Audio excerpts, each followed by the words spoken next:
Hello বন্ধুরা, সবাইকে শুভেচ্ছা ও শুভকামনা। এই যে দেখুন 7 আলু কত সুন্দর হয়েছে।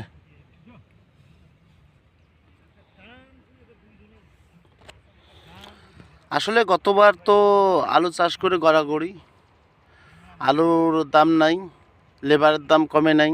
আবার আলু উঠার পরে আলু জমিতে পড়েছিল, আবারও সেই আলুকে বাড়িতে রাখলে পচে যাচ্ছে, আবার কলেস্টারে জায়গা নাই।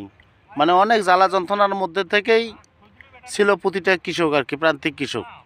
তারপরেও বুকে আশা নিয়ে এবার সেই সমস্যাগুলোকে এড়িয়ে যে এখন আবার নতুন করে বুকে আশা বেঁধে এই আলুর চাষাবাদ করা হচ্ছে। দেখি এবার কি হয়। তো বন্ধুরা, আপনারা যারা যারা বা আলু চাষ করতেছেন তারা বিশেষ করে কী ধরনের ওষুধ স্প্রে করতেছেন একটু কমেন্টে জানাবেন।